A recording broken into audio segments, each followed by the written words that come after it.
Ladies and gentlemen, welcome back to HMP. Time to continue our spring cleaning as this week we talk about the new series on FX, Shogun. I am your host, Adam Portress, and joining me today, just 3 episodes in, and the TV has him convinced that he speaks Portuguese. Please welcome the Hartford Hellion, Sweet Seanza Kovacs from the internet. Why is it that the only those who have... Oh, never mind. And he's just here for all those flashy, loose-fitted kimonos, Bruce Leslie. I'm a prickly pear, and this is the craziest Lone Wolf and Cub movie yet. Isn't it, though? It's a little bit different, because today we're talking about Shogun, the new series on FX that is... I hear taking the world by storm. People are talking about this show, and we're going to see if what they say is any good or not. Because, you know, let's be honest, everybody else out there, they've got those good opinions, but over here at the HMP, we just have our own. We have our own. We're not influenced by the outsider. No, we aren't. I wasn't so influenced by anything. I knew the name of the show, the fact that it was on FX, and that was it. I knew so little going into this. It was astounding. Did you know that there was a Shogun made in like the late 70s, early 80s? 1980 with Richard Chamberlain. Watched it in the living room of my trailer. And believe me, it was a 6-year-old boy, probably not the key demographic for that. Probably not.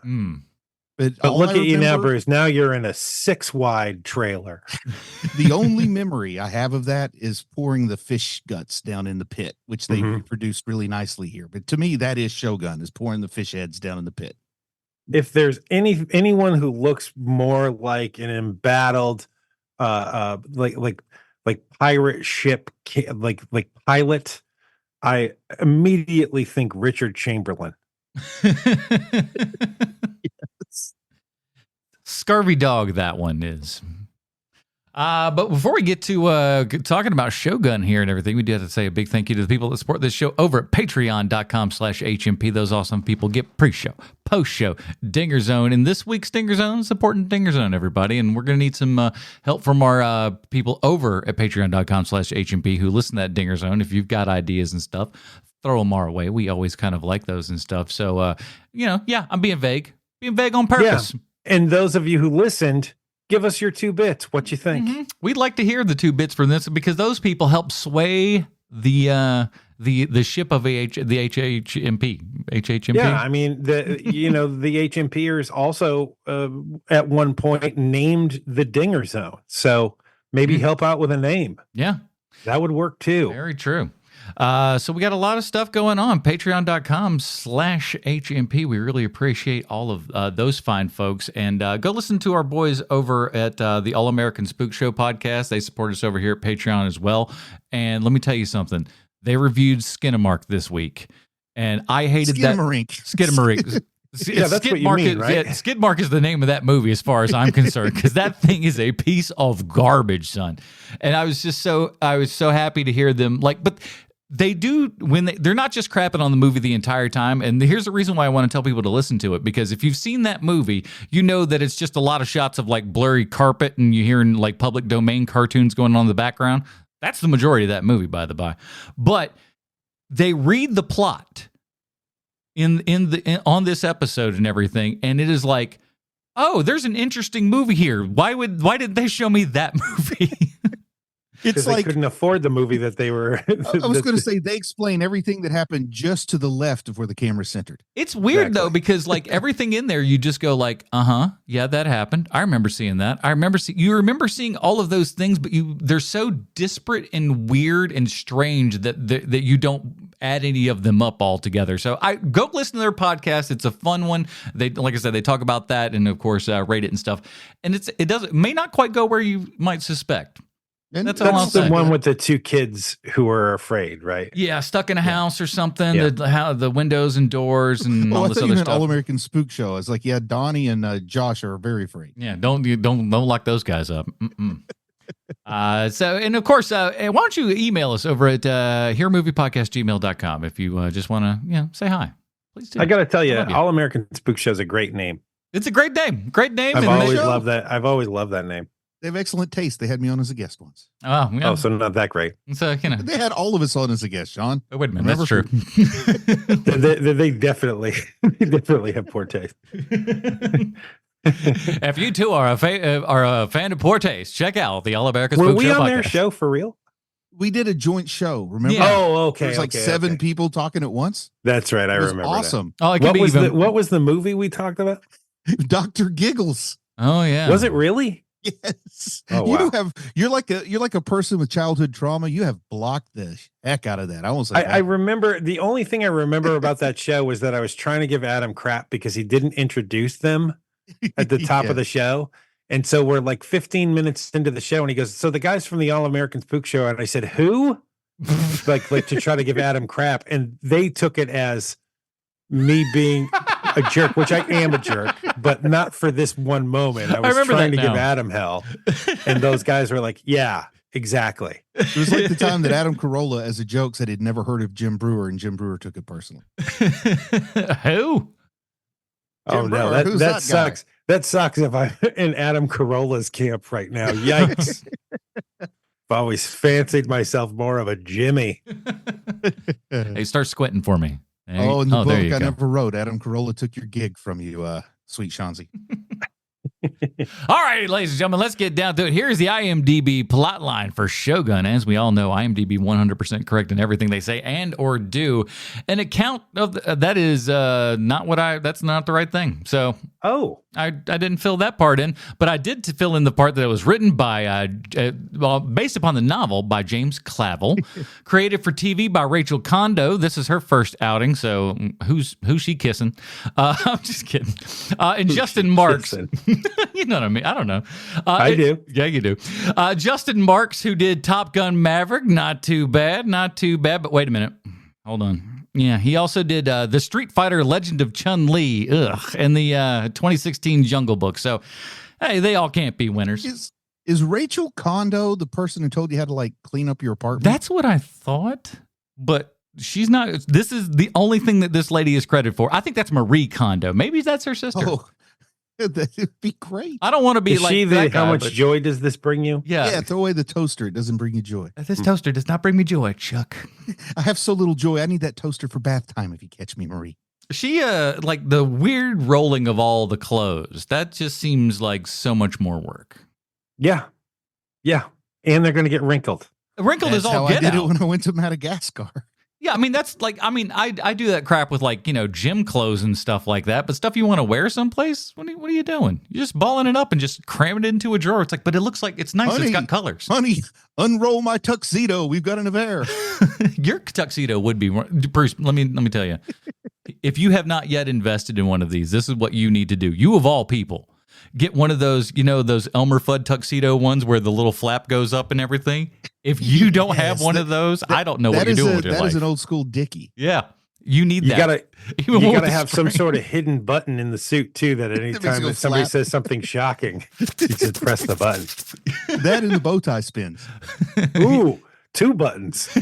you got two hands, don't you? You put them up like Spider-Man, That's right. little things in each That's right. one, and you just flame on You whenever see a you're good ready. looking lady and your bow tie spins around. How Woo, woo, woo. good are you with that foot tapping? Need some of that going on as well. Mm-hmm. Well, let me sell everybody on this new FX series because let me tell you something. This sucker's got everything. Like I said, I didn't know anything about this going in. We got pirates on a ship. Got to be honest, didn't see this show starting out that way. We got subtitles galore, which means sometimes I had a hard time reading those subtitles. Did I really have a hard time reading those subtitles? Or am I just looking for an excuse to buy a new TV? Gonna have to plead the fifth on that one. We got Killing a Baby, Chum in the Pit, April Showers. We got Protestants versus Catholic, fights galore. Didn't have that one on my bingo card for this show. Try harder, Uncle. You always lose. Is this show bugging my life? I'm pretty sure my 13-year-old niece has told me that on many an occasion. We got Boiling People Alive. Is this a Japanese version of Martyrs? Just when you think that it couldn't get any better, the best eyelashes in the game, Nestor Carbonell shows up, and surprise, surprise, he's terrific. We got Sailing to Osaka, Cliff Rappelling, Shakespeare Collars, Translator Showdowns, Map Drawing, Assassination Attempt, a game of Hide the Ladies, a game of Chicken with Boats, and of course, it's a show that takes place in the 1600s, so you're bound to have the obligatory diving instruction scene. This show's got everything. Is that a trope I'm not aware of? It is like if you've seen it once, you've seen it 100 times. It's the 1600s. We're in Japan. I don't know how to dive yet. Teach me, white man. It's a story as old as time, and quite frankly, I'm tired of seeing it. Japanese people did not know humans could enter water until one Englishman showed them how. Like that's the movie they make in the 80s and stuff, where like the white savior teaches the Japanese how to dive, and then they go to like the Olympics or something. It's like The Last Samurai, where Tom Cruise teaches them karate. Yeah, but just this one, but with platform diving. Is the so first, my first question while watching this show: how badly did they try to get Tom Hardy to play the main character in this movie? Oh, I am so glad that you said that, because I'm watching this the whole time going like, man, Tom Hardy better watch out. TV Tom Hardy's coming for him. Yeah, old Cosmo Jarvis is coming for your job, Tom Hardy. And anybody things named go Cosmo bad with has me on Venom. their side. Things go bad with Venom. They're bringing old Cosmo Jarvis in. Do you know Cosmo was born in New Jersey? Yes, I did. Man, crazy. I thought he was born in Old Jersey because he's British. Cosmo. I love the voice, man. Cosmo sells it with the voice. Yeah, because he sounds like Tom Hardy. Well, of course. Doesn't hurt. He's not Tom. See, I don't know when the last time was that I saw Tom Hardy not doing a cop accent. That's true. So I forgot what his real voice sounds like.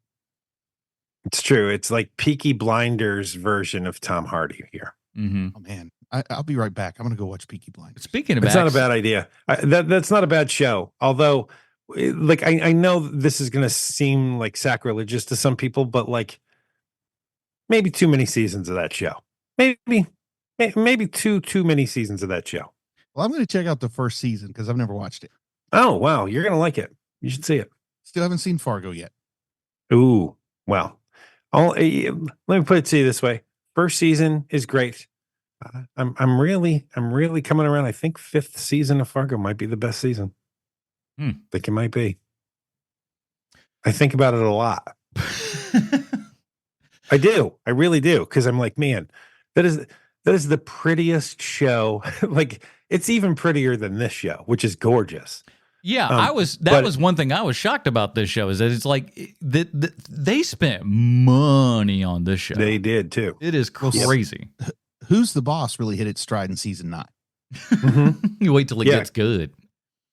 Finally, but we did not ever learn who was the boss. Mm-mm. Yeah, in season 9, Mona marries Danny Pinataro in a strange turn of events. Wow.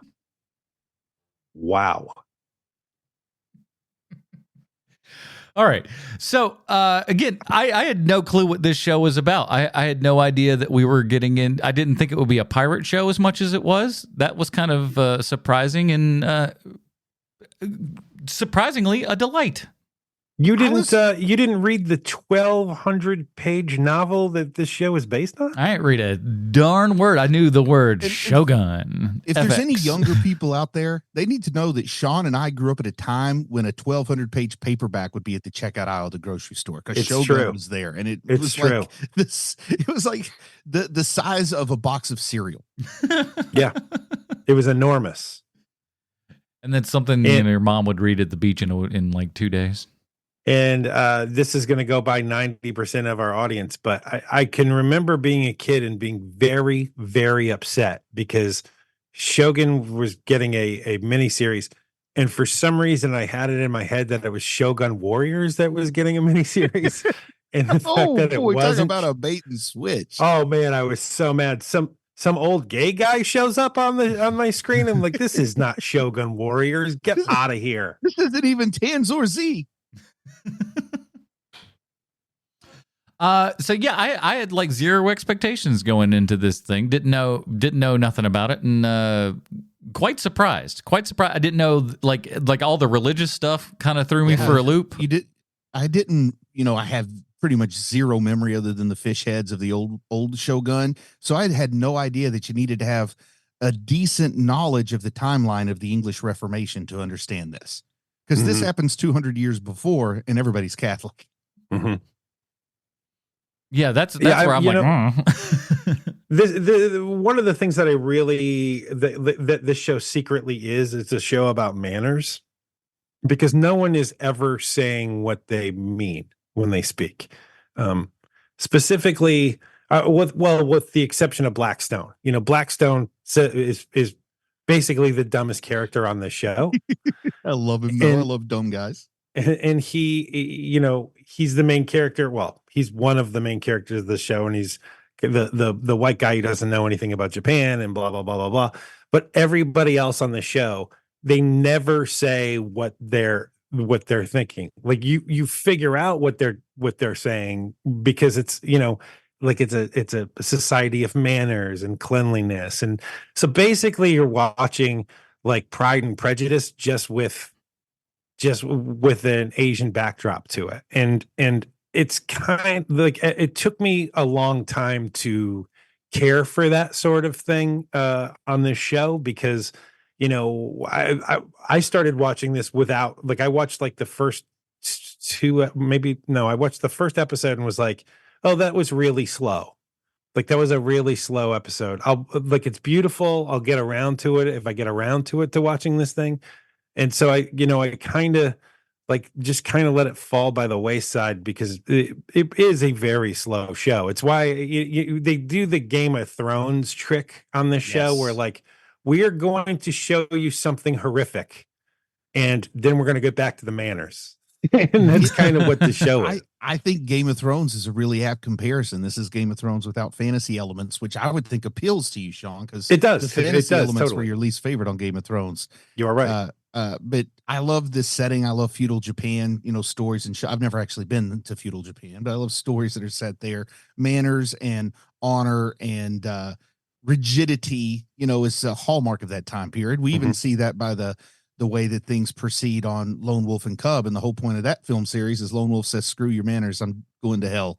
And they have fun with turning it on its ear. But that is just like a core aspect of this time period, and it's part of what I love. The whole thing they talk about, I think later on, maybe in episode 2, about every person has 3 hearts, and that third heart is hidden deep inside you, and you can't let anybody know what you really think or feel if you want to live. And as a kid who maybe grew up under not the best circumstances, I felt that way sometimes. So I love that 3 hearts thing. I'm just glad it wasn't like a 5 stomachs kind of deal, because that would have been a weird. That's Toranaga who says that, right? Oh. And I mean, Toranaga is the one character who, like, you have to really be paying attention to know that guy's motivations, number one, but 2, like, oh, this guy is buried deep in the performance by Hiroyuki. Is that right? Hiroyuki? I couldn't tell you, man. I'm sorry. Hiroyuki Sanada, like, he's doing an amazing job in this movie. First of all, he's playing somebody who's like 25 years old or 30 years older than he actually is, which I think is amazing, because I believe it. It's not I had no idea there was an age gap there. It's not like watching whenever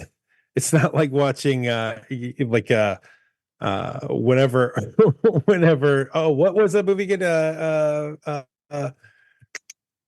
Peggy Sue Got Married. Yeah. Okay. With Nick Nolte. Nick Cage. A bit of a twist. Nick Cage is like, we'll put some white in his temples, and now he's old. Like, this feels like a very different, nuanced performance, and it's really. I'm looking at the headshot for Hiroyuki Sanada, and you're not wrong. He's like an incredibly handsome guy. They totally uglied him up real good for this. Yeah.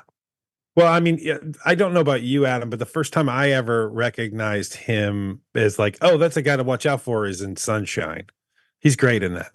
Yeah, I mean, I think I was trying to remember where I first saw, like, the first thing I could kind of remember him from was, like, of course, you're like Wolverine. He was in those movies and stuff. But yeah, he's one of those dudes who's like, there's a reason why you look at him and go like, he looks familiar. There's a reason. He's been in a gajillion things, and he's like in them for like maybe 5 seconds. But he is one of those dudes who's like, what, 114 IMDb credits or something like that. It's crazy. Yeah, he was in Bullet Train, and I didn't even recognize him. Yeah, he's in Mortal Kombat. He's Scorpion in Mortal Kombat. Yeah. Ah, yes. I mean, like, the guy's in just about, like, he's everything. But like, when you see him on screen, you understand why. It's like, this dude's got a lot of gravity to him. He was in one episode of Roar, Doberman Cop. Man, first of all, Roar, Doberman Cop sounds like a great movie title, but that's it for a television show, though. I don't know how far you can go with it. He was in an Asian adaptation of Fall Guy. Listen, that one's coming out. That movie looks pretty good. But so he's great in this. I think you're right, Sean. The manners. I love the some of the moments of like translation and stuff like that. There's a scene where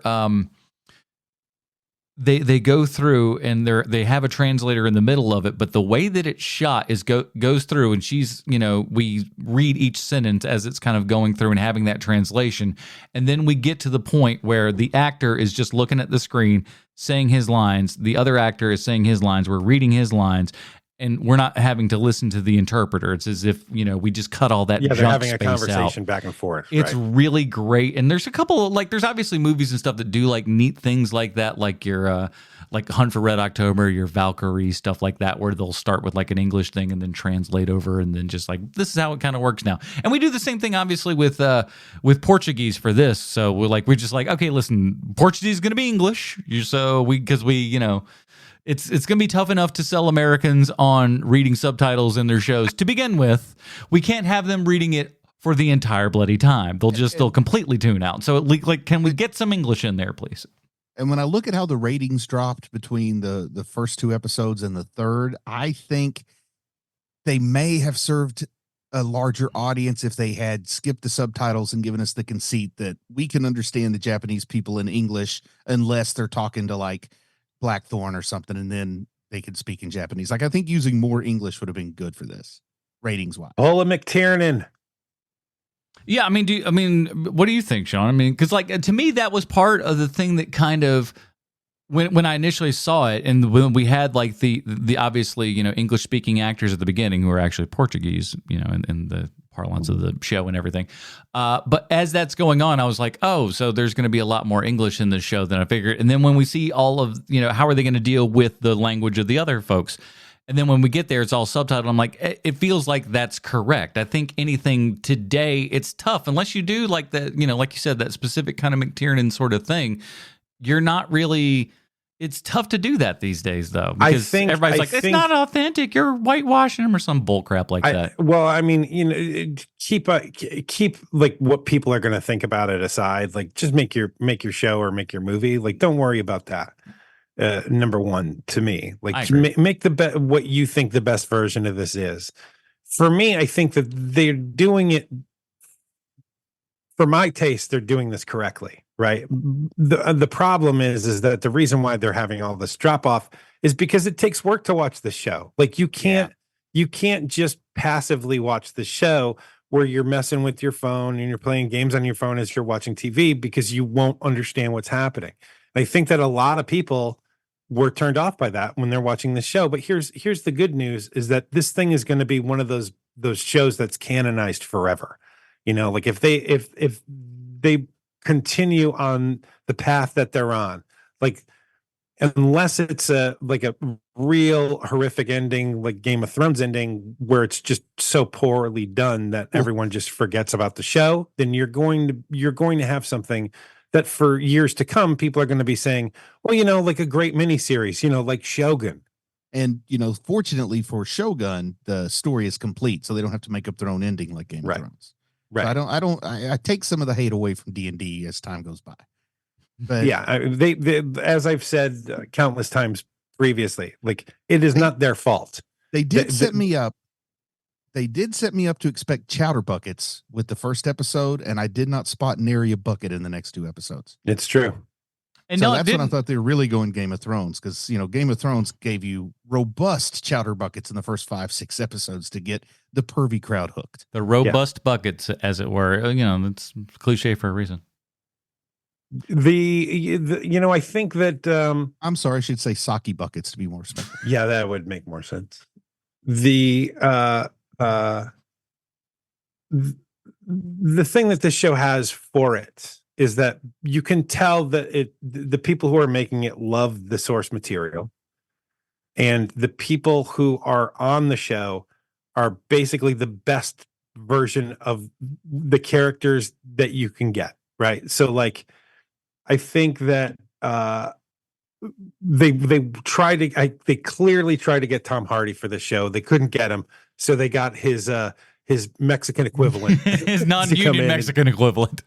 Is the Steven Spielbergo of Tom Hardy's is who they got for this, and he's good.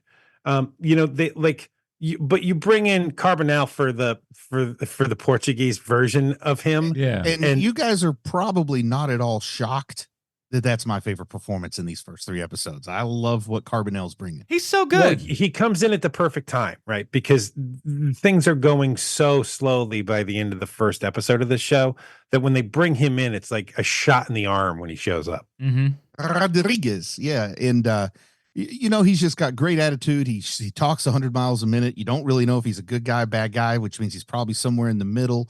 Carbonell lets himself be roughed up, and I'm not distracted by his gorgeous eyelashes for the first time in my life. It's a shame that every time Batman was on stage or on the screen, I totally forgot what else was happening in the show. I think that's why they canceled the Tick, to be honest. So here he uglies it up. No, people cannot concentrate. Take it off of the air. I don't know why they're Italian. I am Batman. But anyway, I love Nestor Carbonell in this. This is my favorite Carbonell role all time. Stamp it, seal it, sign it, send it to Mr. Carbonell's people so he can send me. He's got that great beard and everything, and like these, it's a Han Solo vibe all the way. He's a real scummy kind of dude, but you're like, I kind of like him though. And so when he does what he does in the 3rd episode, you're like, there you go, buddy, there you go. Figure as much. Yeah. And by the way, this is the way that I've differentiated these 3 episodes, because I've watched the first episode a long time ago.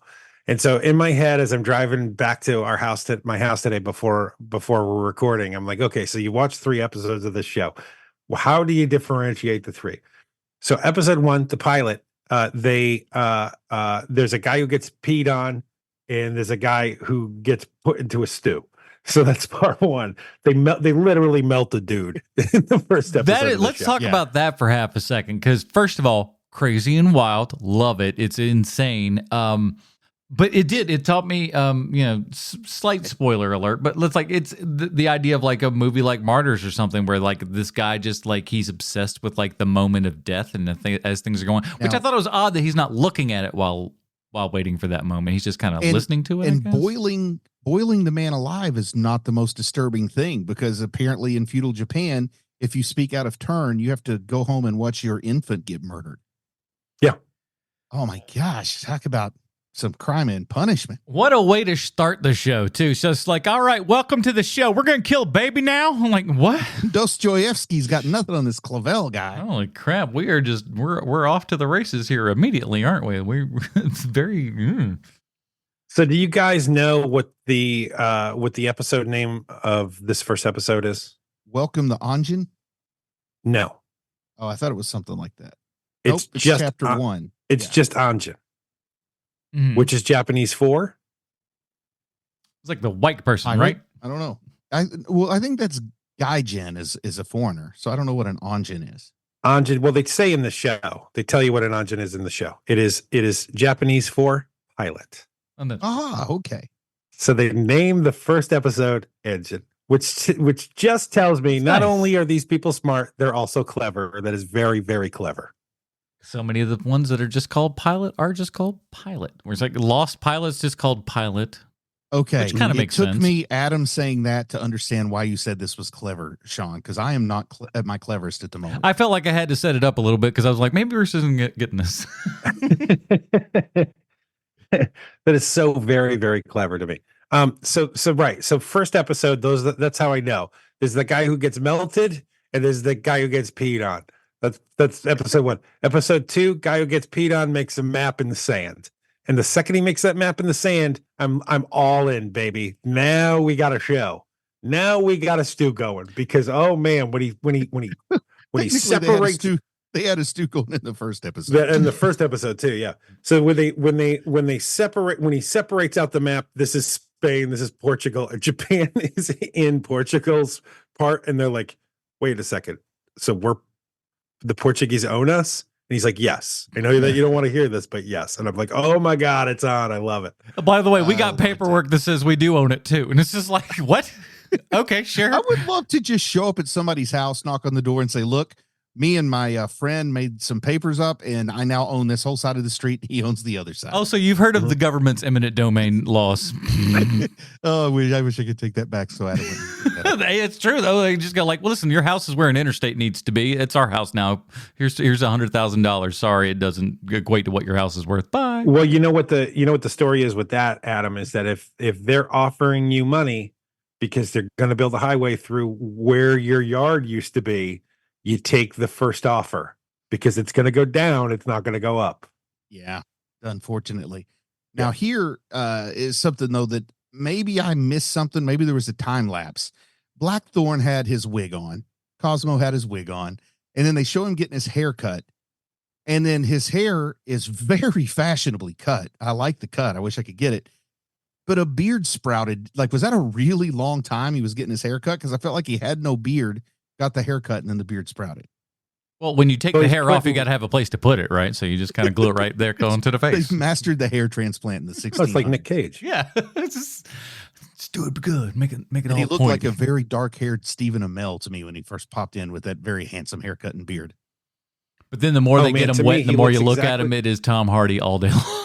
No kidding. That's all I see when I look at him. He looks like Tom Hardy got punched in the face. Like that's literally what this guy looks like. Kind of sounds like him too. He's a handsome guy, man. I think Cosmo could pull some chicks at the local soda fountain. What if he just told people that he was the other guy in Legendary? The one where he played twins and stuff. He's like, no, I was the other guy. Now I get it.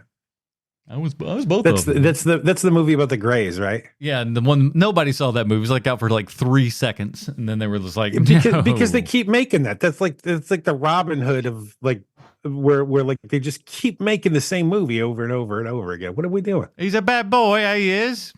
Mm-hmm. Okay, I never saw it. Sure, I guess so. And to get to the third episode of this show, the only way that I know it is it's the Fast and the Furious, but with ships. I love it. I was shocked at how all the, like, again, I didn't know there was, ship stuff in this, and it is done amazingly well. Probably some of the best ship stuff I've seen, certainly for television ever. I got to tell you that when he's stomping on the floor, telling him to go faster, I actually believe those people are below him when he's stomping on that floor. Yeah. And I don't want to know that it's just simply CGI because that takes the fun out of it. But I love to think, like, how the heck did they get those shots on the rough water with the boat just getting tossed in the waves? That was some awesome stuff. I got some bad news for you, my friend. When they were on that boat, that was a set. Now, I will say some really good, cool shots and stuff while they're on the boat and all the waves are crashing and stuff.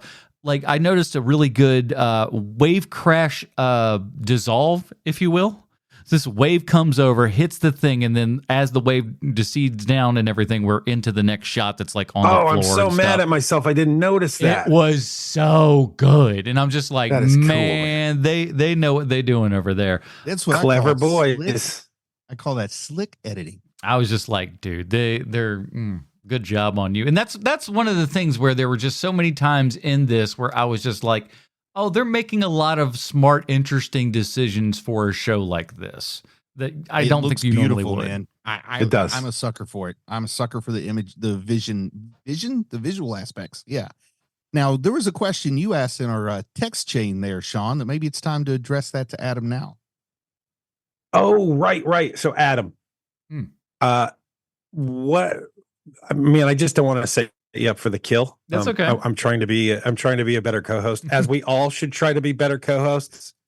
I'm going to but the music on the show, let me just tell you what I think. Mm-hmm. I think the music on this show is, for the level of show that this is, it has the lamest soundtrack. It's so boring. It's like I can't even think of what it is right now. I have no idea. Like, it's just so tepid water. Like it suits it just fine.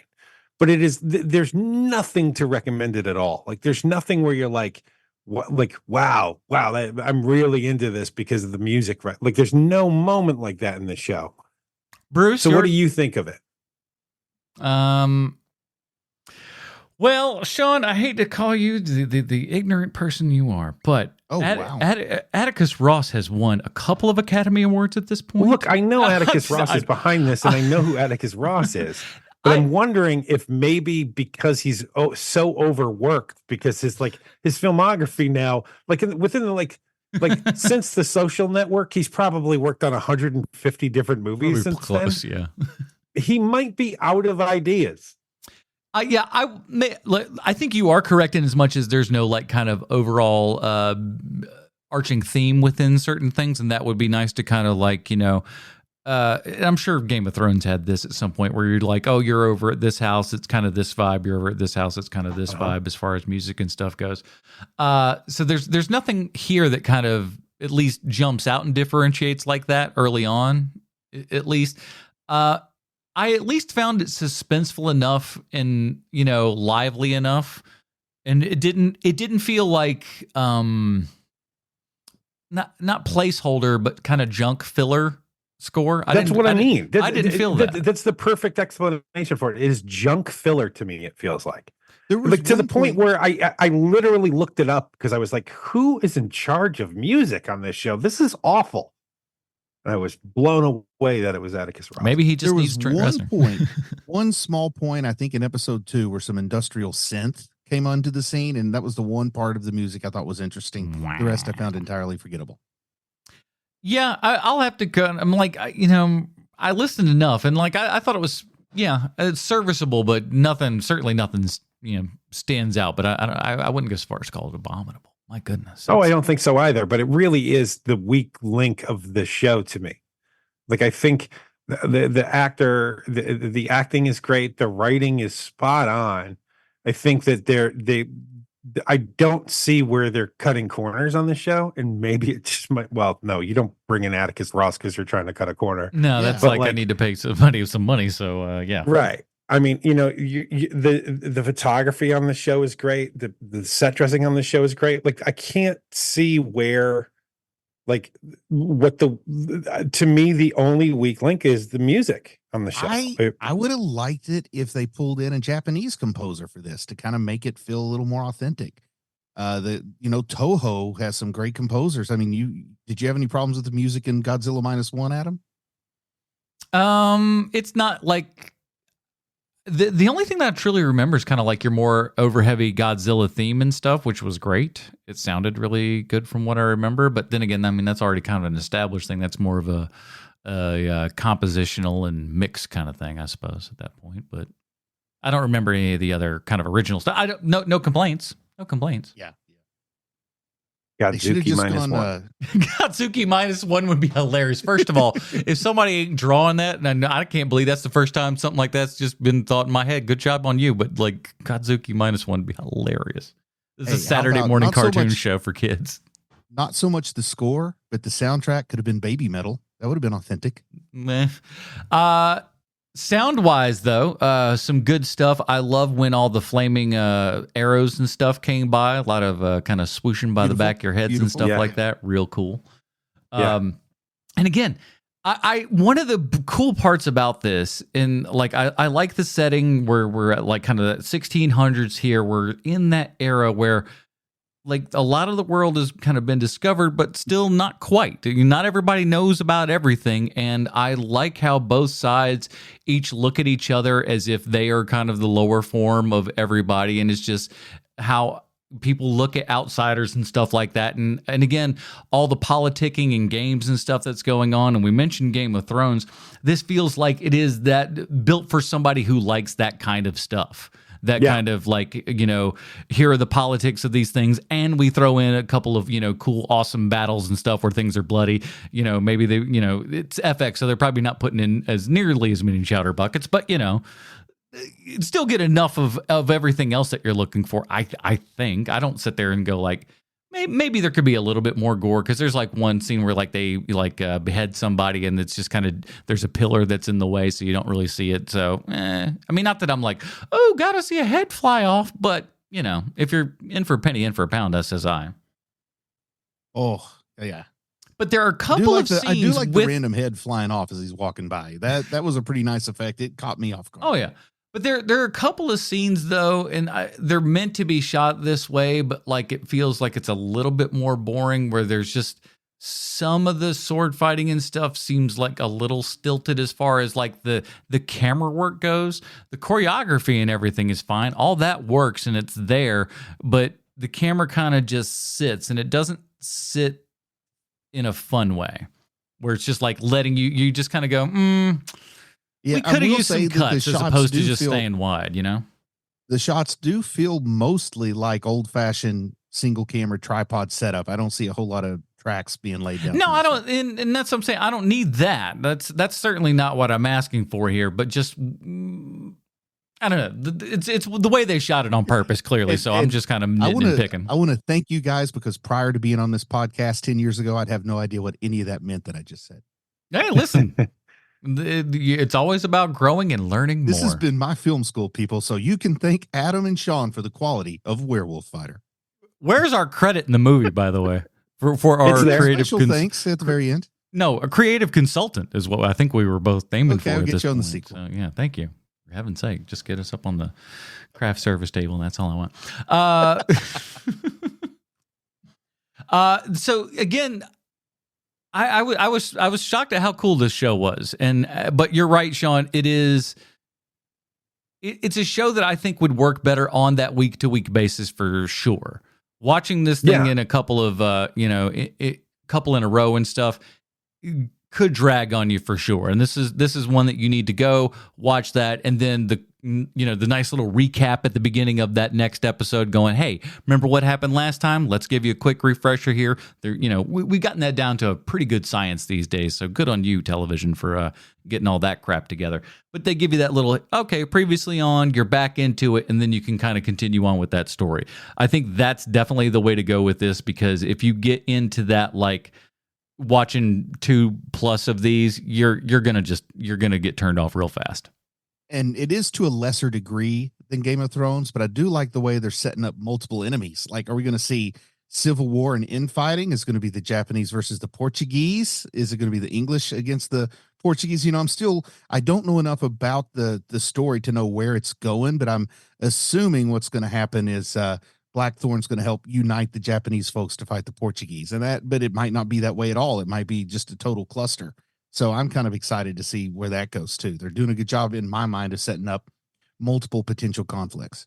And I kind of like that aspect as well, to where, like, not really kind of knowing everything at the beginning and stuff, and kind of, we are still getting, pretty relevant information late into, episodes 2 and 3 and stuff, of things that you would think that you would know by now, but they've kind of kept, in suspense a little bit, for good or for bad. I like it ultimately, because it makes you feel like, what you've kind of gone through you've gone through for a reason. Much like these characters, again, who are kind of that fish out of water. I'm in a country where I don't. And again, I guess a lot of this also speaks to me as somebody who works with people who don't speak the same language as I do. And so, like, a lot of that having, some translation issues and problems and stuff like that, a lot of that spoke to me, because that's a lot of what my life is. So to me, it was just, I don't know, it was interesting, because you have to learn how to, adapt and figure out how to, work within the society that you're in currently and stuff like that. And especially when you don't know the language, boy, it can be tough. I can see that. But again, I like how we see this through this character's eyes and stuff like that, to where he has no idea what even Japan looks like, what it feels like, what anything is there. Because when he like, hey, why don't you get out on top of the ship right now and see where we're going?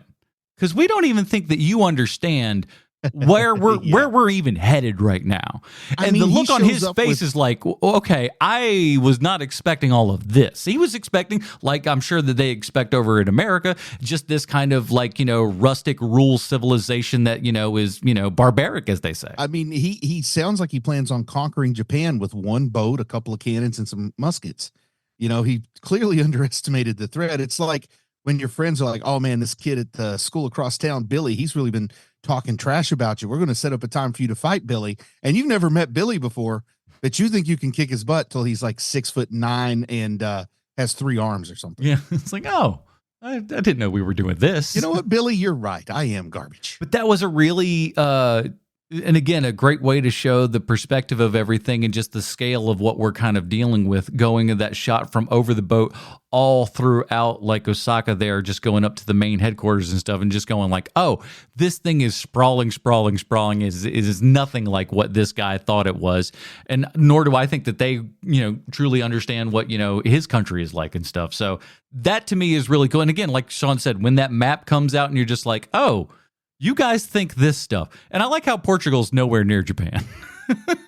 Yeah. And they're just like, yep, that's ours. I'm like, wait a minute. All the way over there? All the way over there, though. Okay. Oh, sure. I guess when they finally let you in on what the scope of the show actually is in that scene. Because I thought that we would be kind of like Crocodile Dundeeing it in Japan here, like with not Thomas Hardy.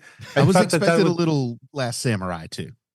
I thought that that's where we were headed. And so to have it be just this like world spanning, like not only are the machinations of what's happening in Japan itself, there's also the machinations of what's happening worldwide.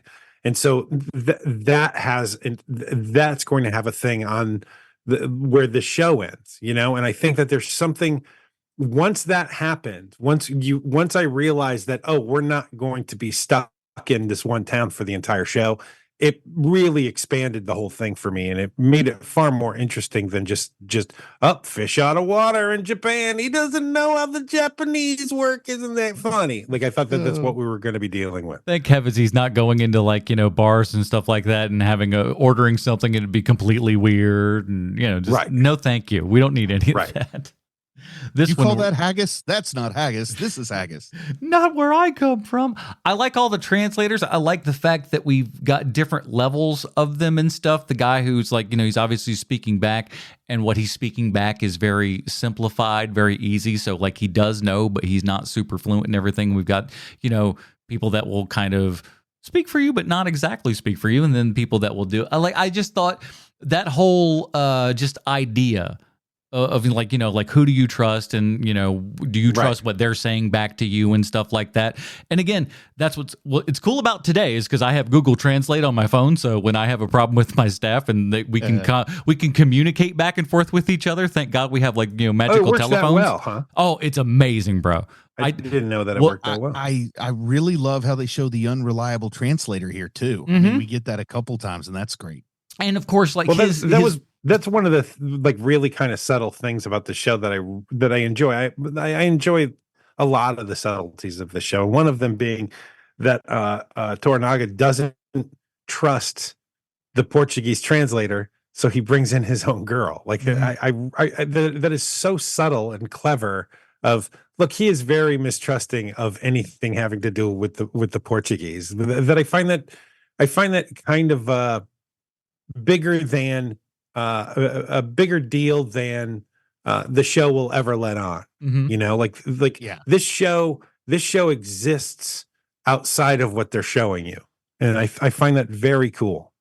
Because I always thought about that as like, with like international affairs and stuff like that, where people are translating and stuff. And, I've had that I'm like, well, you've got the translator there. How do you know that translator is the right, like you start thinking like, do you have two people, one to like check the other checker or something like that? But who checks the checkers? And, it gets into that thing where you're like, we need 58 people to all make sure and say in unison, yes, that is exactly what they said. I don't know. And so you can only imagine how, especially back then, where it's like, I don't know what any of this stuff is. And again, from that perspective of everyone else thinking that their foreigners, be it, whichever way you want to look at it, is that those people are these just, lower level barbarian thinking people and stuff like that. And then both sides also realizing, hey, maybe not the actual case here. Maybe we can, and then being able to, perhaps use those forces. Again, I'm not sure where the show's going, but, in one way, shape, or form, because they're continuing to bring him along. So they're using him in some fashion. I've got I've got what is probably the most important question of this entire series, which is, this is it, right? There's just the one season. They're not good. It seems so expensive. It's going to be a 10 episode miniseries. Okay. That's good. That's good. Honestly, we need more things like that. I think, Yes. Britain has shown us over the years that sometimes that may be a better thing for you folks to do, is to just do a one little thing here and then cut it out instead of just kind of going and then milking that baby until it's just dry and nothing else is coming out. And you're like, well, I guess we'll just discard it on the side of the road now. Yeah, when you learn that the British Office was just 1.5 episodes. Yeah. But listen, I mean, at least the American, which is still going today. at least they finally did something different with it. I'll give them credit as far as that goes. They at least, went a different direction eventually. Yeah. But, with this, I can't, especially when you look at it, this thing costs so much money. I'd love to see a little behind the scenes thing, because like Bruce said, there's a lot of things where you're just going, where's the CG? Where's the set? Like, is there set extensions for stuff? What did you build? What did you not build? And that's a good sign. I think it's pretty easy to spot, though. Some of it is.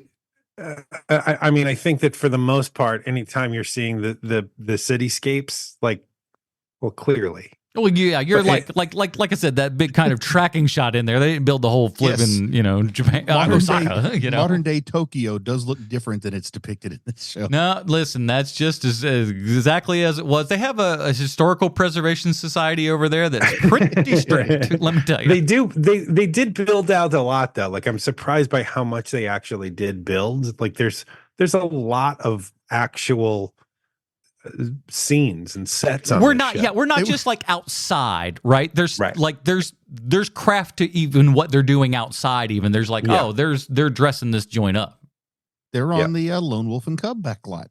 No, it's better than that. It's much better than that. It's way better than that. It again. It is funny because you look at that and I just kind of go like, oh, this is like, what a weird idea that like you could have like this whole city and stuff. Like if you built something like that, that would be like the Shaw Brothers' dream of all dreams.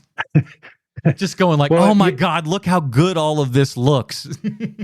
You got to think that it's some point probably somebody wanted to do that, because when you had those two western towns and outside of Hollywood, right? Like there had to at some point have been hey, this is feudal Japan.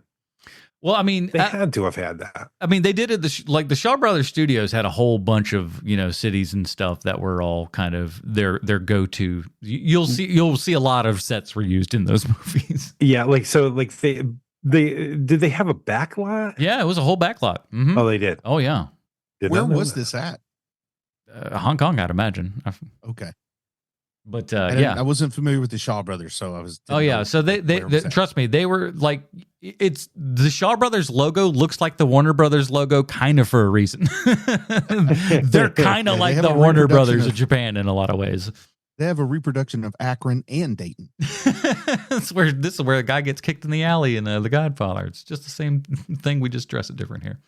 All right. Before we get to our final review and recommendation, we do have to ask ourselves, how does this FX series relate back 1-to-1 with Sylvester Stallone?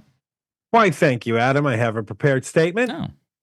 Good evening, Mr. Stallone. It's your old pal Sean here. And this week I'd like to talk to you about the production designer on Shogun, Helen Jarvis. She's been working on TV and film since 1986, which is so long ago that if you wanted to see Beverly Hills Cop 2 at a movie theater, you would have to wait in line. Helen Jarvis has been in the business for so long that she worked on Look Who's Talking, and she'd already been in the business for 3 years. In 1993, she would move up to art director on a little movie called Ernest Rides Again, which I've never seen because I've only seen 2 Ernest movies, Ernest Goes to Jail and Ernest Scared Stupid. And I don't know if I'm correct about this, but it feels like those are probably the 2 best. She would stay an art director for the next 30 years and finally got her big break on this TV miniseries we're reviewing today. Wow. That's some trench work, baby. Holy cow. But way back in the year 2000, she was the art director on a movie that has come up so many times on this show that I'm starting to think maybe we should change the name of the segment to How Does This Movie Relate to Get Carter? Because over the years, the amount of professionals who have worked on that show is stunning. And Helen Jarvis is no exception. She was not only the art director for Get Carter in the year 2000, she was also the art director on the movie Reindeer Games. So Helen Jarvis had worked on a lot of high-profile mediocrity in the year 2000. And that's your Stallone connection, production designer Helen Jarvis. I hope to hear from you soon. Your pal, the Hartford Hellion. Do you think so Cosmo Jarvis, a little update before we get into our Robin reviews, all the Tom Hardy talk, I just had to dig. He was in season 5 of Peaky Blinders as a character called Barney. So I bet that was confusing. Probably his brother on the show. Before we let's get to it. Here at HP, we have our own patented Robin rating system. Bruce, well, yeah, let's go ahead and do it. What do you recommend? What do you think? What do you like? I don't know what the hell we're going. I enjoy the visuals. That goes a long way. I love historical fiction. I like this feudal Japan setting a lot. I like Cosmo, man. I like Cosmo's voice. I like the handsome guy who uglies it up to be Tokunaga or whatever. I am enjoying the intrigue, the Game of Thrones set in the real world instead of the fake world. And I'm going to give it a solid Tim Drake. Yeah. Sean? Yeah, for me, it's a Tim Drake also. I'm getting the sense that you guys probably like this a little more than me, but I do like it. So for me, it's a Tim Drake. I think that the performances are really what puts it over the top, especially the guy who plays Toranaga. He adds so much gravitas to that performance, and he is truly like I think they're going to play him to be the main character on the show probably, and that's the smart play. And the only reason why I think that is because he's also one of the producers of this show. By the way, show has 22 producers. Gotta get your finger in the pie, baby. Man, you want to talk about a grift? There's your grift. 22 producers. Oh, okay. Hey. Put my name on that. No. I did. Come on, I did a little bit of work, right? That means they divided it up, and over a 90-day shoot, they each only had to be there for like 3-4 days most. I guarantee you that of the 22, there's probably 3 producers who are on set. Yeah, I was going to say 2, 3 maybe, but the rest of them are just sitting back going like, I work in Hollywood. I'm in the FX offices where no one lives anymore. So this is just where I hang out all the time, and I just put my name on things that I have nothing to do with. I slept with James Clavel's nephew, so now I'm a producer. It happens. Yeah, Tim Drake for me as well. It's good. I enjoyed it. It is it needs to be a weekly show for me. Just kind of watching back to back, not overly productive. But I did enjoy what I saw, and like this kind of stuff is up my alley for the most part. Will you continue watching it? I think so. I will try to again. It's one of those things that you have to just make appointments for stuff.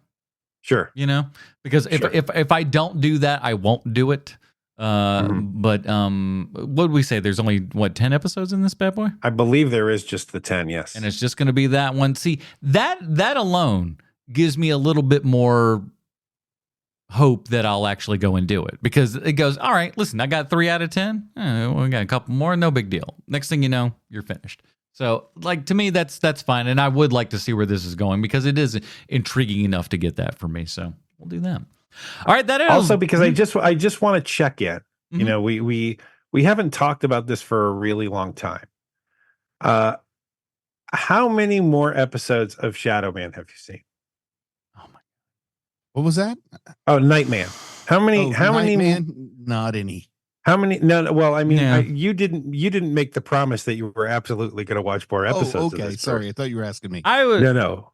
Listen, weren't we covering these at some point? Wasn't that also kind of, sir? He hasn't had much time. Give him some time, man. I'm not. Look, I'm not even casting aspersions. I just think that it's. I just think that it's so funny. You were so adamant about that you were going to see more episodes, and I was like, I guarantee you that I'm going to ask you in 2 months, and I literally put it in my calendar on my phone. Ask Adam about Nightman, and then when it went off, I was like, "Today's the day! Hooray!" And you did, and you did. That is correct. And I did, and lo, these many years later, now it's 3 years later, probably since we reviewed that. How many more episodes of that show have you seen? None. Okay. So with that in mind, now that being said, The rights issues for NBC Universal are just the How pits dare right you? now. How dare you? Although I will say that it is good of you that you just freely admit, instead of making some stupid joke like Bruce or I would do, you immediately just went, "Yep, not a one." So good on you. The reason why I'm bringing this up now is only because, look, you say that you're going to watch more episodes of this, but you did give it the caveat this time of it. You've got to make an appointment with yourself to do it. It's true. And I'll be honest with you, I think that where this show is headed, you're probably not going to have enough time to do that.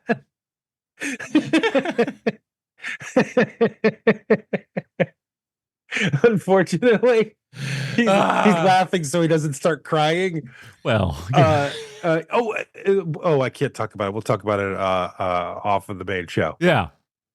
So we'll do that. Well, listen, here's the thing. Let's wrap this show up. We'll do that. And here's the thing. How do you figure out what the heck we're going to be talking about? That's how you go over to patreon.com/HMP. Boom!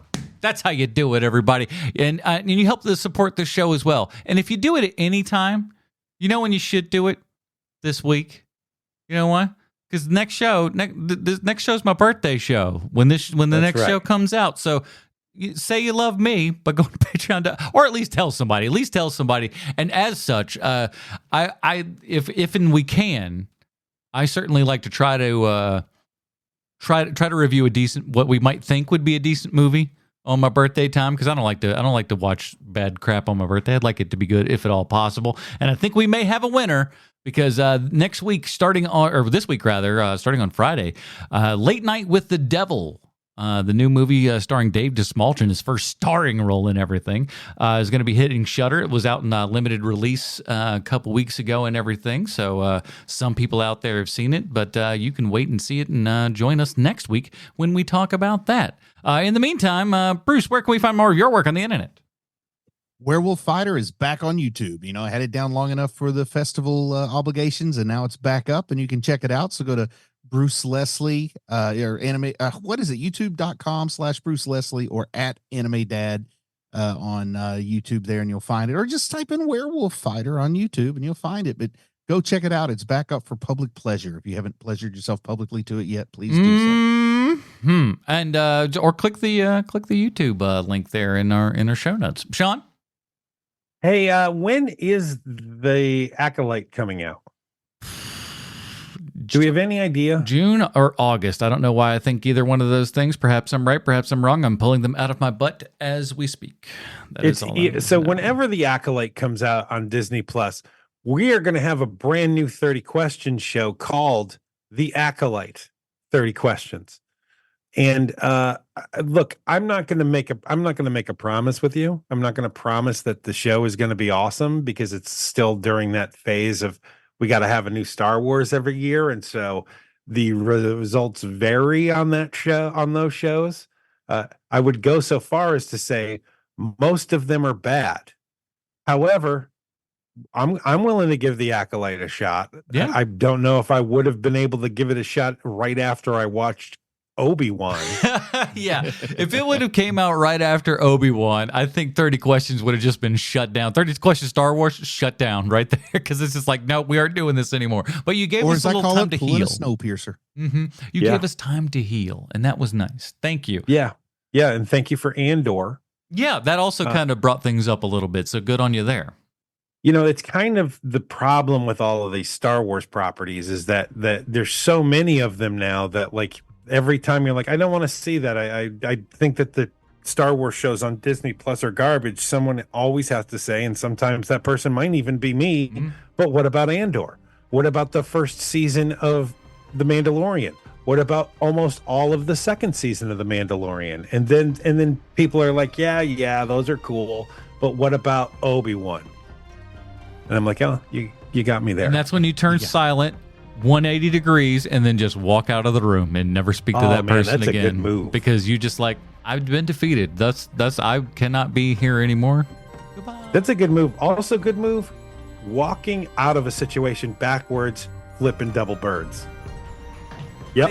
That's what I'm talking about A little right dance there, with you. Hell yeah. All right, everybody. Join us next week when we're talking Late Night with the Devil on Shudder for the Hartford Hellion Sweet Sean's and Go Backs from the Internet. Bruce Leslie, I'm Adam Porges. Stay super, everybody. Bye, Marty and Evie.